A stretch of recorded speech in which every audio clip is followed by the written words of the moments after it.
My girlfriend used me as a fixer-upper while courting a rich upgrade. Then my car wash business outgrew her and haunted her perfect plan. Buckle up. This is going to be a ride. So I, male, was 27 when all this started. Living out of my beat-up 2003 Dodge Caravan with my rescue dog, Knox, a scrappy pit mix with one ear and trust issues. We'd been a package deal since I found him tied to a dumpster behind the gas station where I used to fill up my pressure washer. Back then, my entire business was me, Knox, that pressure washer, and a bunch of eco-friendly cleaning supplies I bought in bulk. Mobile detailing wasn't glamorous, but it was honest work. I'd pull up to people's houses, businesses, wherever, and transform their rides from disasters to showroom clean. I had a knack for it. Could get gum out of fabric seats, restore headlights that looked like they had cataracts, make decade-old cars smell factory fresh. I charged fair prices and busted my ass. Sometimes doing 12 cars a day, eating cold sandwiches from gas stations and showering at the Planet Fitness I paid $10 a month for. At night, Knox and I would park at Walmart or behind the strip mall where my buddy worked security. I had a system, memory foam pad in the back, battery-powered fan, cooler for food. Wasn't pretty, but it was freedom. I was saving every penny that didn't go to gas or dog food, dreaming of my own permanent location someday. I met my girlfriend Madison at a client's house. She was his daughter, home from her fancy MBA program. I was detailing her dad's Tesla and her BMW in their circular driveway when she came out with 2 lemonades. One clearly for her dad, mine an afterthought. She pointed at a spotless rim and said, "I missed a spot." I told her I didn't, without even looking up. That caught her off guard. She wasn't used to anyone pushing back. I still remember her outfit. White linen shorts, pricey sandals, a flowy top that probably cost more than my whole setup. She looked like luxury and acted like it too. I wrapped up, got paid, solid tip, condescending glance, and figured I'd never see her again. But as I packed up, she walked over and asked for my card, saying she had friends who might need detailing. 2 days later she called. Not for the car, for a date. Those first 6 months felt like borrowing someone else's reality. She'd roll up in her BMW while I made damn sure she never saw my actual bedroom, the back of my van. We'd hit restaurants where even my cleanest work shirt felt like a Halloween costume. Living situation? Just crashing with a buddy temporarily, I'd say vaguely. Not technically a lie. Knox was the best buddy a guy could have. The ego boost was real, though. Having this gorgeous woman hold my arm in public. 3 months in, at the scenic overlook above the city, I finally came clean. Living in my van, gym showers, $13,000 saved for my eventual detailing shop. She stayed quiet so long I braced for the goodbye speech. Instead, she hit me with, "That's the most honest thing anyone's ever told me. Everyone else in my life is faking it. You're building something real." She said I had her. Hook, line, sinker. A month later, I had a shitty studio apartment with her investing in our future by covering the security deposit. I killed myself working extra jobs, sometimes grinding from 5 a.m. until after dark while she'd bring takeout, perch on my one folding chair, and listen to me ramble about my detailing shop dreams while Knox snorted at her feet. "You see value where others see garbage," she'd tell me. I thought she meant cars. Turns out she thought she was talking about herself. The first time I met her parents was at their country club. I wore clothes Madison had bought me. "Just so you're comfortable," she'd said, like my work jeans would spontaneously combust in their rarefied air. Her father, Greg, was old money incarnate, and her mother, Diana, was a walking advertisement for plastic, surgery, and passive-aggressive comments. "So, Mitchell," Greg said over overpriced steaks, "Maddie tells us you're in the automotive industry." "I detail cars, sir," I said plainly. "Mobile service now, but I'm saving for my own location." "Fascinating," Diana murmured in a tone that suggested watching paint dry would be more compelling. "And is there career advancement in car washing?" "I'm not an employee, ma'am. I own my business. Every car I do is my reputation, my brand." Greg chuckled like I'd told a joke. "Well, I admire the entrepreneurial spirit. We all start somewhere." The somewhere hung in the air like a bad smell. To them, I wasn't on a path. I was stuck at the starting line. Madison squeezed my hand under the table. I thought it was solidarity. Really, she was telling me not to embarrass her further. That night, as we drove back to my place in her car, she was quiet. "They're just old-fashioned," she finally said. "They'll come around when they see how successful you'll be. When, not if." That's what kept me hooked. That's what made me ignore the red flags when her work friend Phil started showing up in her stories. Phil with his pressed shirts and medical administrator badge. Phil, who went to the same college as her. Phil, whose parents were friends with her parents. He's just a friend from my networking group, she'd insist. Don't be insecure, it's not attractive. I believed her because I wanted to. Because at night she was in my bed in my shitty apartment, not his. Because she'd trace the calluses on my hands and call them signs of a man who works for what he wants. What an idiot I was. For almost 2 years, I lived in this bubble where Madison seemed to genuinely believe in me. She'd help me fold towels for the next day's jobs. She bought Knox expensive dog food that was better for his coat. She'd talk about our shop and how she'd handle the books while I ran the detailing side. Sometimes she'd surprise me at job sites with coffee, looking out of place in her sundresses and designer sunglasses next to my van. My clients loved her. She was charming, remembered their kids' names, asked about their vacations. She'd hand out my cards to anyone with a nice car. My business grew. I was working 70-hour weeks, taking every job I could get. Dealerships started calling me to detail their high-end trade-ins. I hired my first helper, Chavi, a kid from my old neighborhood with a magic touch on leather interiors. Between jobs, I scouted locations, researched equipment, drew up floor plans on napkins. Meanwhile, Madison's visits got less frequent. More girls' nights, more family obligations I wasn't invited to, more work events that were too boring for me to attend. I was too exhausted to see it clearly. When you're busting your ass all day, it's easy to miss the slow fade. The real eye-opener came when I surprised her one night. I'd finished my jobs early, picked up her favorite sushi, and driven to her condo. She'd never moved in with me in that apartment, always had an excuse despite all our building a MC future talk. I still had the key she'd given me for emergencies. I heard her before I saw her. She was on the phone in her bedroom, door cracked. "No, Mom. I'm not breaking up with him yet," she was saying. "It's complicated. Yes, I know you like Phil better. Of course he has a real career." My stomach dropped through the floor. Look, Mitch is sweet, but he's just so content with where he is. The car washing thing was cute at first, but it's been 2 years. He still shows up smelling like chemicals and wax. Yes, I know Phil just bought a condo downtown. I set the sushi on her kitchen counter and left silently. She never mentioned it. Never asked why I didn't answer her calls that night, just showed up at my apartment the next day like nothing happened. I should have ended it right there, but I was already in too deep. I had just signed a lease on a small shop space, a former quick lube place that had gone under. It needed work, but the bones were good. 2 bays, office space, small waiting area. The rent was steep, but with my savings and a small loan, I could make it work. The day I got the keys, I took Madison to see it.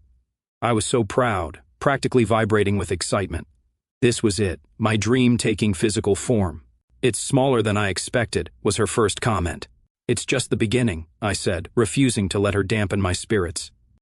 "Phase 1, she said, walking around, her designer boots clicking on the stained concrete.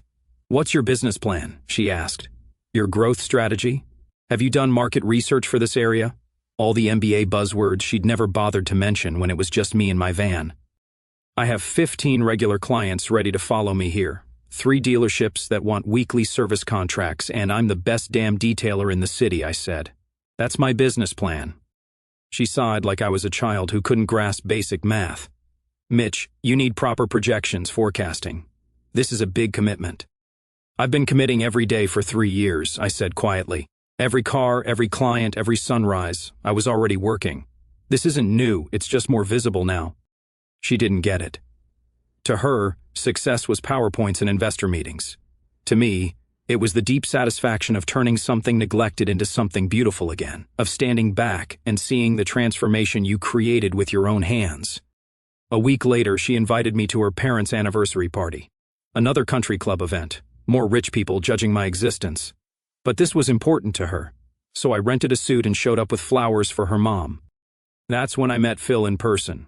He looked exactly like I'd pictured. Tall, gym fit, but not from actual labor, expensive watch, constipated smile. He was talking to Madison when I walked in, standing too close, laughing too hard at whatever she was saying. "Mitch," she said with forced brightness when she saw me. "Come meet Phil. He just got promoted to Regional Director of Operations." Phil's handshake was firm but soft, the hand of a man who'd never used a pressure washer or scrubbed brake dust off a rim. "Madison tells me you're in automotive services," he said the same way her father had. "I own a detailing business," I corrected. "Just opened my first permanent location." "Good for you. He nodded with the practiced encouragement of someone talking to a child about their macaroni art. Always nice to see the service industry thriving. Throughout the night, I watched them together, the inside jokes, the casual touches, the way her parents beamed when he spoke. They had history, college stories, family connections, shared vacations. Later, Madison's mother cornered me by the bar. "Mitchell," she said, "what exactly are your intentions with my daughter?" "I love her," I said simply. "I want to build a life with her." She gave me a pitying look. A life of what? Car washes and struggle? Madison was raised for more than that.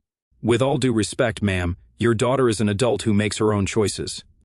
She laughed, actually laughed. "Oh, you really don't know Maddie at all, do you? She's always done exactly what's expected of her. This little rebellion with you. It's just her checking off the dated a bad boy box before settling down properly." I should have walked out right then. Instead, I stayed and watched Phil place his hand on Madison's back while they talked, her father nodding approvingly nearby. In the car afterward, I finally confronted her. "What am I to you, Madison? Really?" She looked startled. "What do you mean? You're my boyfriend. Am I? Or am I your charity project? Your walk on the wild side before you marry someone your parents actually approve of? That's not fair," she said, eyes welling up on cue. "I've supported you from the beginning. You've tolerated me," I corrected. "There's a difference. Is this about Phil? He's just a family friend." "It's not about him. It's about us. About whether there ever really was an us, or if I was just filling time until your real life started." She reached for my hand. "I love you, Mitch. I worry about our future sometimes, about stability." And there it was, the word that rich people use when they mean money. Despite the red flags waving in my face, I was stubborn enough to think a ring would fix everything. Pretty damn stupid in hindsight. But I was desperate to prove something to her snobby parents, maybe even to myself. "I've never been more stable in my life," I said. "I have a legitimate business, a physical location with my name on it, clients who actually respect what I do. What I don't have is Daddy's trust fund." She went quiet after that, just stared out the window the whole drive back. When I dropped her off, she gave me this sad little kiss and whispered, "We'll figure it out." But her eyes told a different story. They'd already made the decision for her. Still, I was planning to propose like some delusional idiot. Had been stashing away cash from extra jobs for months to buy a ring. Nothing that would impress her parents but real diamonds, not cubic zirconia. It sat in my sock drawer next to the first set of actual business keys I'd ever owned. Something in me needed to force the issue, to make her choose me publicly, definitively, to prove to her family that their princess really did love the guy with grease under his fingernails. I figured the proposal would either save us or end us. Either way, I'd finally know where I stood. The renovations on the shop were coming along. I'd installed a water reclamation system, bought professional equipment, painted the place myself after hours. Javi was now full-time, and I'd hired another guy, Marcus, who specialized in paint correction. We were booked 2 weeks out for appointments. Madison came by less and less. Always excuses, work was busy. She was helping her mom plan a charity thing. She had a networking event. When she did visit, she'd wrinkle her nose at the chemical smells, make comments about the rough area, ask when I was going to hire a real receptionist instead of answering my own phone. But sometimes I'd catch her looking at me with something like admiration when I transformed a trashed SUV into something showroom-worthy. In those moments, I thought maybe, just maybe, we had a shot. Her 28th birthday was coming up. Her parents were throwing her a party at their lake house, the one with the boat dock and personal beach. I wasn't originally invited. "It's just family," she'd said. "After 3 years, I'm not family?" I asked. She backpedaled quickly. "Of course you are. I just thought you'd be busy with the shop." I rearranged the schedule, delegated weekend appointments to Javi and Marcus. This was important. I'd planned to propose the next day, take her out on the lake in the early morning when it was just us. I arrived at the party with the ring in my pocket and knocks at my sister's place. There were way more cars than just family would account for. Range Rovers, Mercedes, a couple of Porsches. I parked my newly wrapped work van, now sporting my shop's logo and phone number, right between a Jaguar and a BMW. Inside was worse. At least 50 people, all looking like they'd stepped out of a country club catalog. I recognized some of Madison's college friends, her parents' social circle, and of course Phil holding court by the French doors to the deck. Madison spotted me and hurried over, looking slightly panicked. "You brought the work van," she hissed instead of a greeting. "It's my only vehicle," I said simply. She composed herself quickly. Right, of course. Come in, get a drink. She led me around, introducing me to people with her hand lightly on my arm. I noticed she never used the word boyfriend. It was always, this is Mitch. He owns that new detail shop on Westbrook. Like I was the caterer, not her partner of 3 years. Then I overheard her mother talking to someone on the deck. No, they're not serious. She's just being kind. You know, Maddie always had a soft spot for projects. Projects, that's what I was. A freaking project. I walked out to the dock alone, staring at the water and fingering the ring box in my pocket. I'd been so stupid, thinking I could bridge worlds that weren't meant to connect. That love would be enough. Women like Madison don't end up with guys like us. I turned to find an older man smoking a cigar nearby. He wore the uniform. Polo, khakis, loafers, but his hands were rough, nails stained. Excuse me. Sorry, not trying to eavesdrop. I'm Diana's second cousin, Walter. I do all the maintenance on their properties. He gestured around. Been watching you all night. You look how I felt 30 years ago. And how's that? Like a guy who just realized he's been invited to a dinner where he's actually the main course. I didn't respond, but he continued anyway. Let me guess. You work with your hands, built something from nothing, thought your grit would impress them, that your honesty would matter more than your bank account. Something like that, I admitted. He nodded. I married into this world, different branch of the family, less money, been treated like the help for 3 decades, even at my own anniversary parties. He took a long drag. They never let you forget where they think you belong. Back inside, Madison was standing close to Phil, laughing at something he said. Her father's hand was on Phil's shoulder, the proud dad pose I'd never experienced. I should have just left. Instead, I walked straight up to them. Mitch, Madison said too brightly. There you are. Phil was just telling us about his new condo downtown. Fascinating, I said flatly. Maddie, can we talk privately for a minute? Her eyes darted around nervously. Right now? We're just about to cut the cake. It won't take long. I led her to a quiet corner of the expansive deck. The ring box felt like it was burning a hole in my pocket, but not for the reason I'd expected. Are we doing this? I asked quietly. Doing what? The party? We are at the party, she laughed nervously. Are we really doing this? Building a life together? Because from where I'm standing, it looks like you've got one foot out the door and have for a while. She blinked rapidly. Mitch, where is this coming from? I've been supportive of your career choice. Career choice? Like I was playing dress up as a business owner. You've been slumming it, I corrected, trying on a life with me like it's a costume you can take off when you get bored. I've watched you pull away for months. I've heard how you talk about me to your family. Your mom called me a project to other guests just now. Her face flushed. She doesn't mean... Yes, she does. And worse, I think you agree with her. I took a deep breath. I came here tonight to ask you to marry me. Her eyes widened in genuine shock. Mitch. I held up my hand. Don't worry, I'm not going to anymore. I finally see clearly. I pulled out the ring box and set it on the railing between us. This is who I am. I detail cars. I work with my hands. I smell like chemicals sometimes. My dog rides shotgun in my van. I'll never be the guy your parents want for you. She stared at the box but didn't touch it. I do love you, she whispered. And I think she even believed it. No, you love the idea of me. The bad boy narrative you can tell at cocktail parties someday. Oh, before I married Phil, I dated this guy who ran a car wash. So adventurous. Her face told me I'd hit the target. I wasn't going to marry Phil, she protested weakly. Maybe not, but you were never going to marry me either. I left the ring on the railing and walked away. As I passed the cluster of people, including Phil and her parents, I nodded politely. Beautiful party, I said to her stunned mother. Thank you for having me. I won't be back. I drove home in my wrapped van, the one Madison was so embarrassed by, and felt lighter than I had in years. The breakup aftermath hit harder than I expected. Not because I missed Madison, the scales had fallen from my eyes pretty completely, but because I'd structured so much of my business growth around her validation. I'd pushed too fast on the shop, taken on too much overhead trying to prove I was stable enough. 2 months after the party disaster, a pipe burst in the ceiling, flooding the place and destroying thousands in equipment. Insurance covered some, but not enough. I fell behind on rent. Clients were understanding, but I had to refer out jobs while repairs dragged on. I ended up moving a cot into the back office to save on apartment rent. Just me and Knox back to basics. I sold my TV, my couch, anything I didn't absolutely need. Javi stuck with me even when I could barely pay him, and Marcus found another job. No hard feelings. I didn't look at social media, but word filtered back through mutual friends. Madison and Phil were officially together 3 weeks after our breakup. Her parents were ecstatic. There were photos of them at charity galas, her sorority sister's destination wedding, a ski trip to Aspen.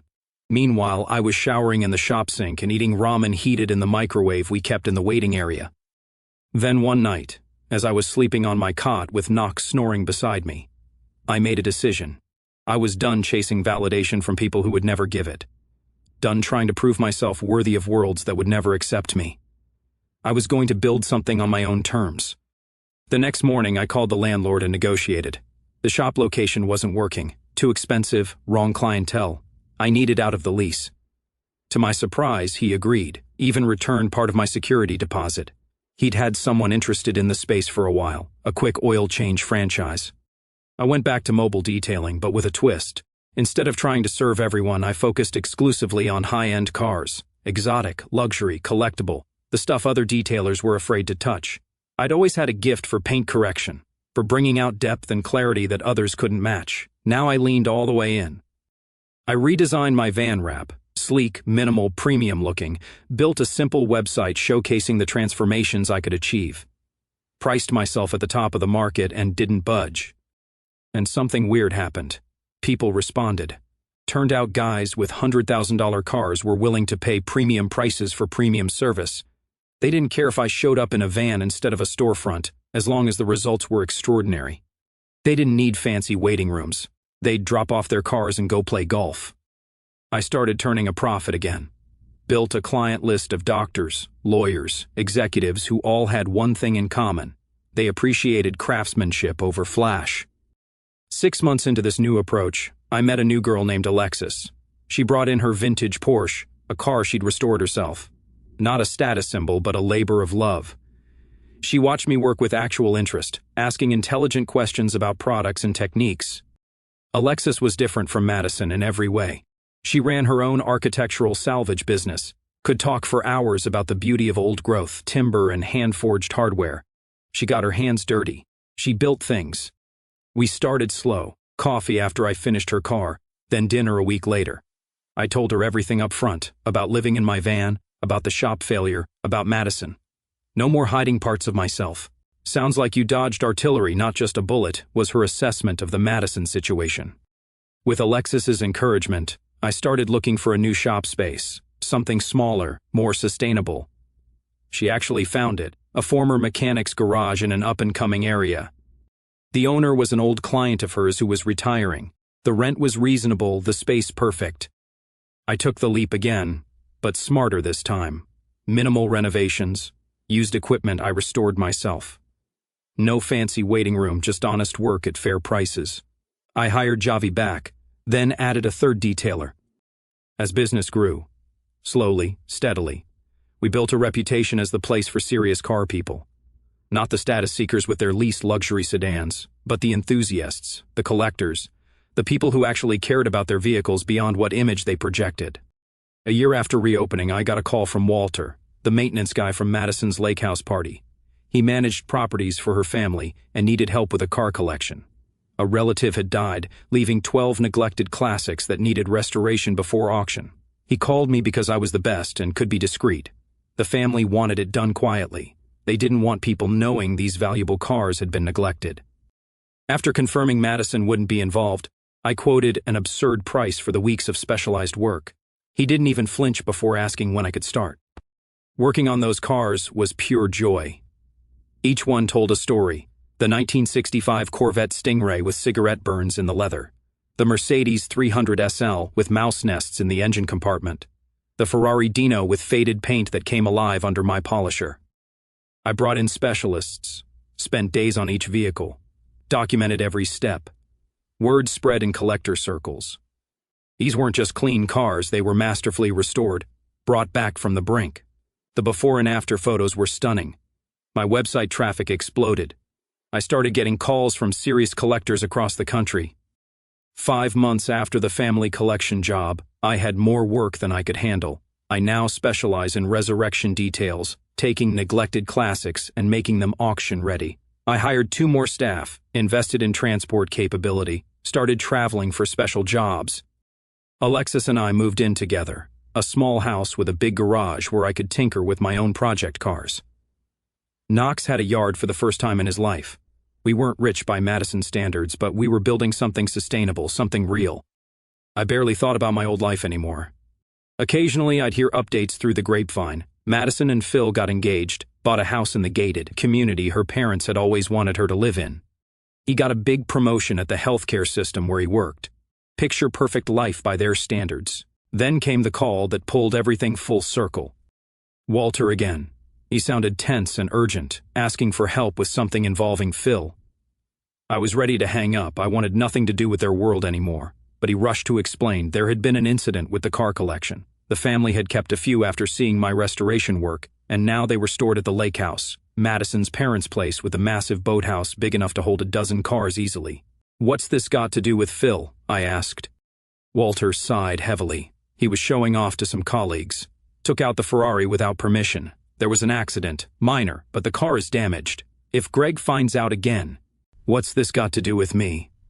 The family reunion is in 3 weeks. Greg will expect to see all the cars in perfect condition. Phil is desperate to fix this before then. I laughed bitterly. And he wants my help. Does he even know who I am?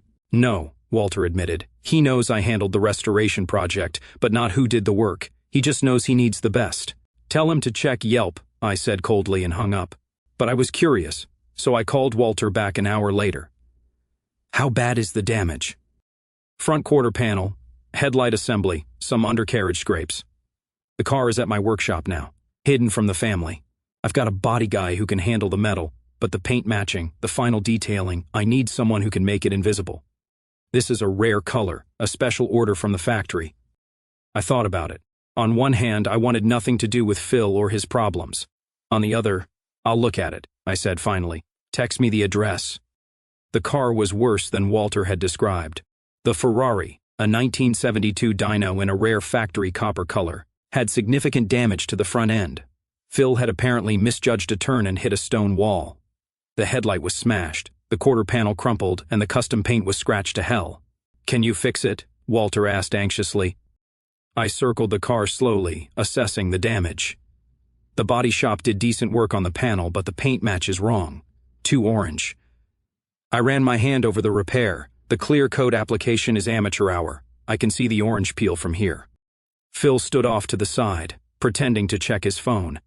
He still hadn't recognized me. It had been nearly 2 years, and I looked different now. More filled out, beard neatly trimmed instead of the patchy mess I'd had before. Work clothes that actually fit instead of whatever was clean.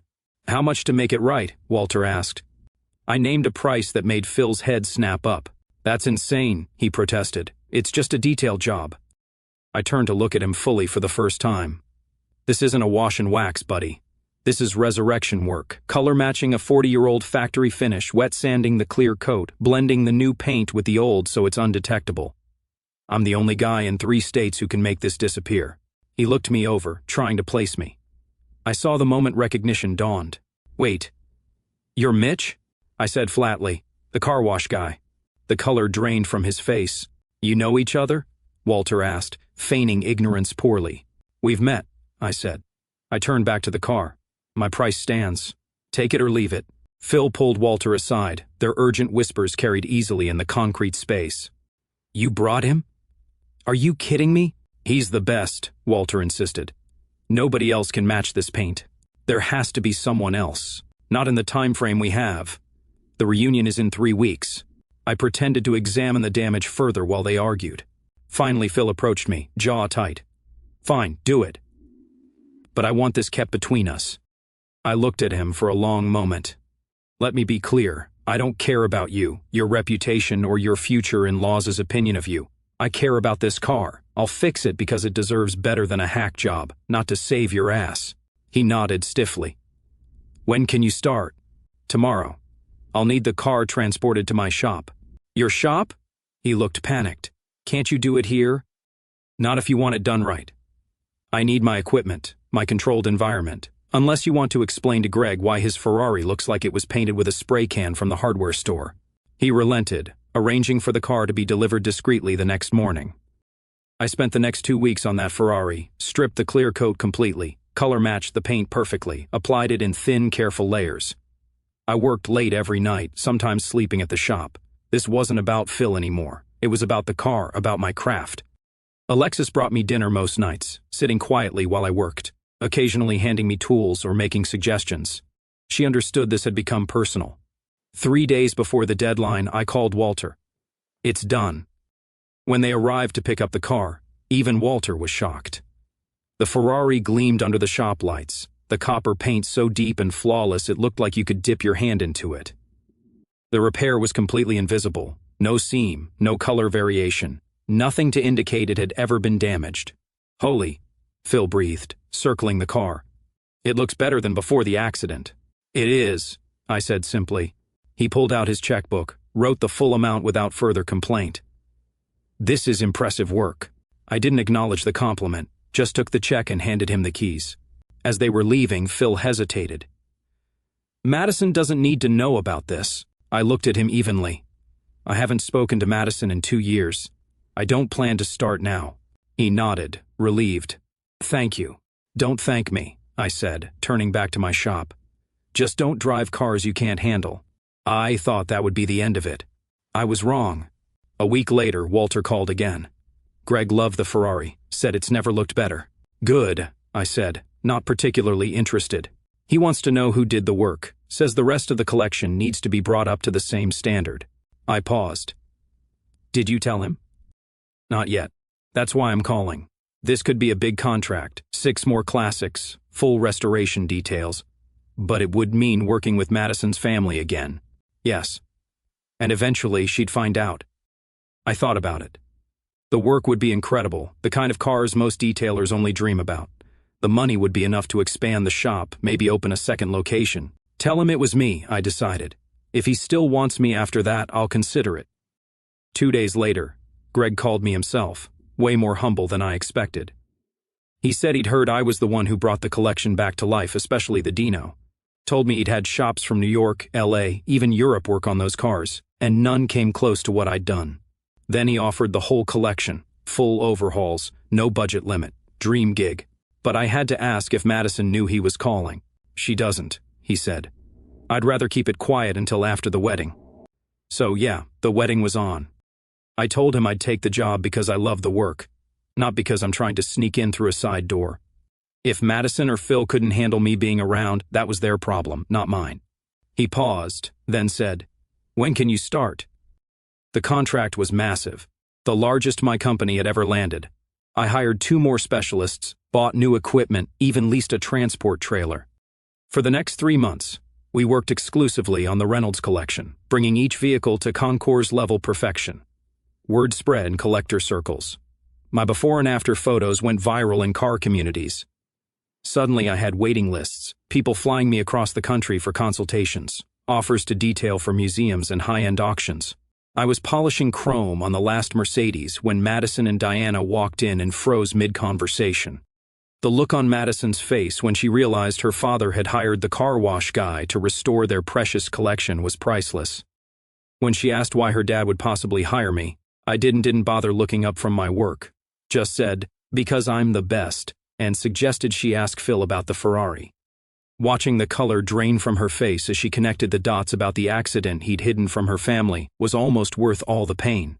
She struggled to reconcile the loser she dumped with the specialist her father now trusted with his most valuable possessions. When she awkwardly invited me to the wedding, my firm no seemed to disappoint her more than it should have. Too bad. I was done being her family's dirty little secret. Now I was their expensive necessity. I finished the Mercedes the next day. Greg inspected it, beaming with pride. Magnificent, he declared. Truly museum quality. He handed me the final check, a substantial amount that would fund my shop expansion completely. I'd like to put you on retainer, he said. Regular maintenance, special projects, whatever you think the collection needs. I appreciate that, I said, but I should tell you I'm expanding, opening a second location on the West Coast. I'll be traveling a lot. I didn't give Greg a firm yes about being on retainer, just told him I was expanding to California.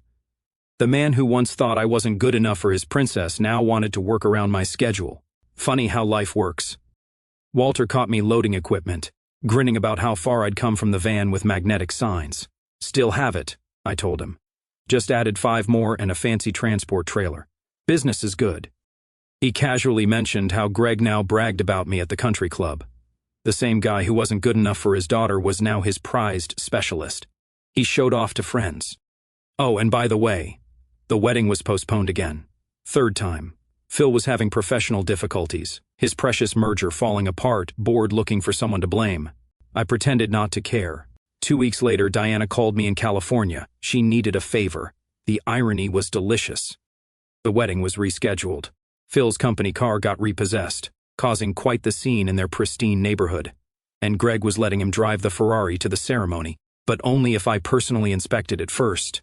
Let me get this straight, fly back to check the Ferrari that Phil wrecked so he could drive it to marry my ex? Sure, why not?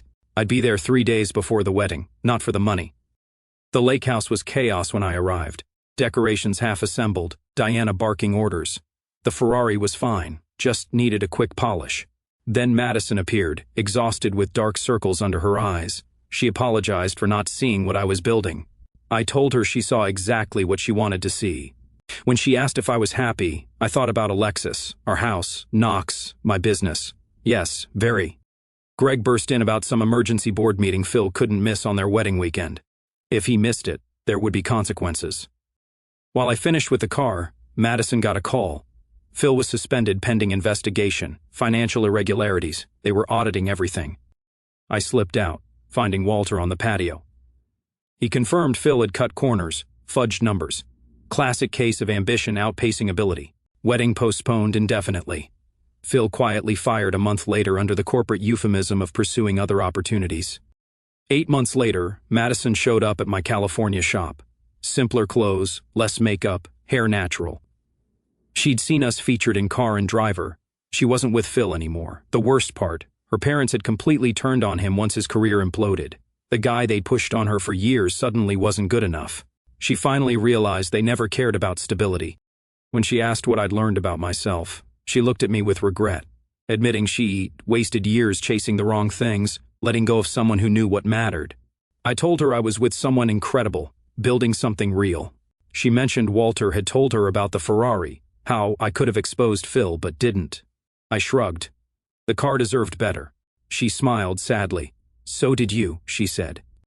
That night on our deck, Knox snoring at my feet and Alexis against my shoulder, I got an email about a job in Monaco. Alexis joked about being jealous of all these exotic cars demanding my attention. Never, I told her. They're just cars. Beautiful, but just things. And yeah, that's my story. My revenge wasn't destroying other people's careers or watching Madison's perfect future crumble. It was building something genuine while they built on lies. Finding happiness on my terms while they chased approval that never satisfied. Knowing I never needed their validation in the first place.